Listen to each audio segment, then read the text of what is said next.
Cina makin terpojok, bentuk Front Persatuan Anti-Cina. Menteri Luar Negeri Amerika Serikat kunjungi Indonesia, Malaysia, dan Thailand.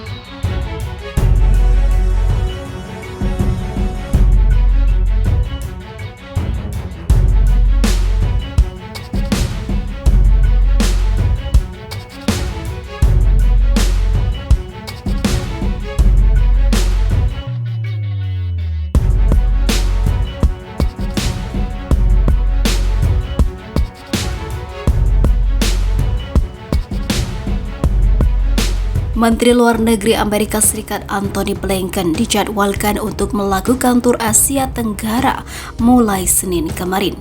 Indonesia, Malaysia, dan Thailand menjadi daftar negara yang dikunjunginya. Dikutip dari Reuters, tujuan tur Blinken ke Asia Tenggara untuk meningkatkan kerjasama ekonomi dan keamanan serta membentuk Front Persatuan Anti-Cina di Indo-Pasifik. Itu merupakan kunjungan Blinken ke Asia Tenggara untuk pertama kalinya sejak Presiden Joe Biden menjabat pada Januari lalu. Asia Tenggara telah menjadi medan pertempuran strategis antara Amerika Serikat dan China, dua ekonomi terbesar dunia. China mengklaim sebagian besar Laut Cina Selatan, rute perdagangan vital yang menghubungkan kawasan itu, dan telah meningkatkan tekanan militer dan politik terhadap Taiwan yang memiliki pemerintahan sendiri yang dianggap Beijing miliknya.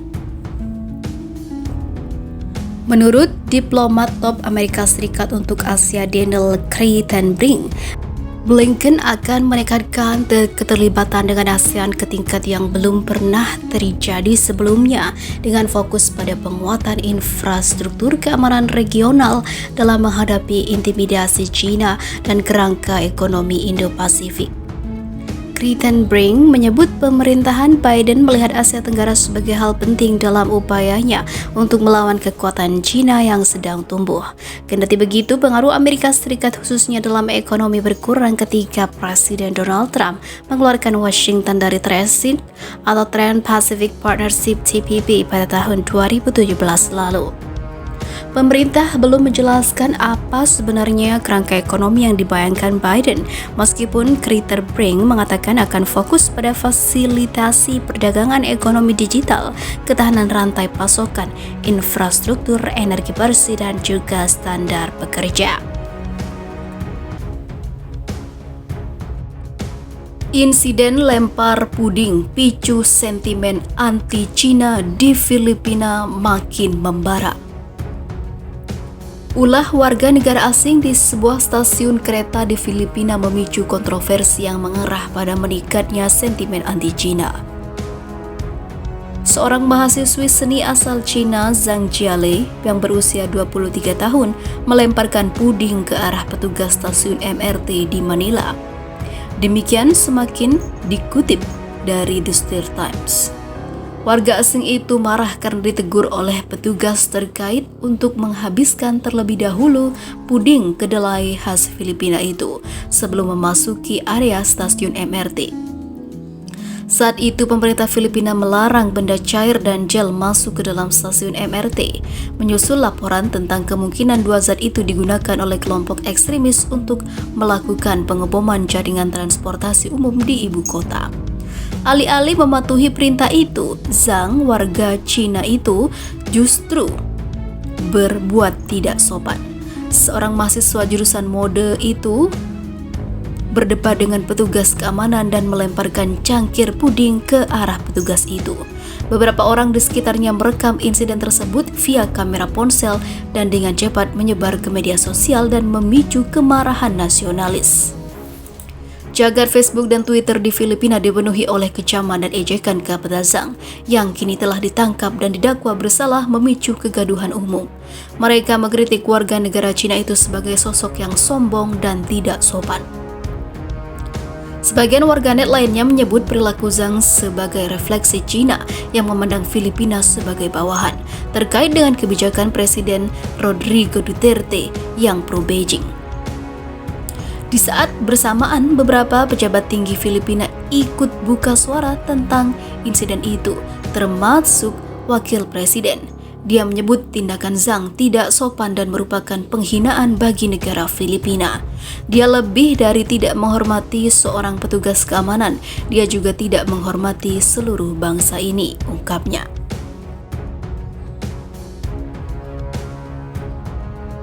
Wow, tindakan rasisme ke warga keturunan Cina semakin parah di Barat. Penerimaan orang-orang dari negara barat terhadap keturunan Cina memburuk seiring dengan sentimen negatif dari virus COVID dan sikap pemerintahan Presiden Amerika Joe Biden yang pantang menyerah bersaing dengan Xi Jinping. Sebuah polling dari Gallup menunjukkan tingkat penerimaan orang Amerika Serikat anjlok ke angka terendah menjadi 20% pada 2021 dibandingkan tahun lalu sebesar 33%. Penurunan juga sudah terjadi pada tahun lalu setelah corona pertama kali menyebar dari Wuhan. China menjadi negara terbawah ketiga dengan tingkat penerimaan terendah warga Amerika Serikat setelah Korea Utara dan juga Iran. Temuan itu juga bertepatan dengan laporan tentang meningkatnya kejahatan rasial terhadap orang Asia Amerika di penjuru Amerika Serikat. Sesuatu yang diharapkan Biden agar diredam dengan mengutuk pidato anti-Asia dalam perintah eksekutif baru-baru ini, dikutip dari laman resmi Gallup.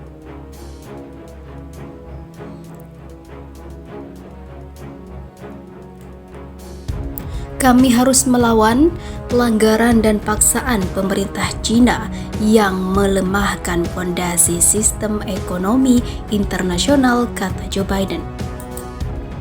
Sementara itu, juru bicara Kementerian Luar Negeri Cina Wang Wenbin mengatakan Cina dan Amerika selalu memiliki sentimen yang bersahabat satu sama lain. Dia mengakui pemerintahan Presiden yang lalu Donald Trump yang anti-Cina memperlihatkan bias ideologis dan menunjukkan sikap politik yang egois. Kami berharap Amerika Serikat dan Cina dapat berhubungan Cina dalam sudut pandang objektif dan juga rasional, katanya dalam pernyataan pers. Sementara itu, kekerasan terhadap masyarakat keturunan Cina muncul di Inggris setelah adanya sentimen Chinese virus. South China Morning Post melaporkan dosen University of Southampton keturunan Cina Peng Wang diserang pada pekan lalu oleh 4 laki-laki muda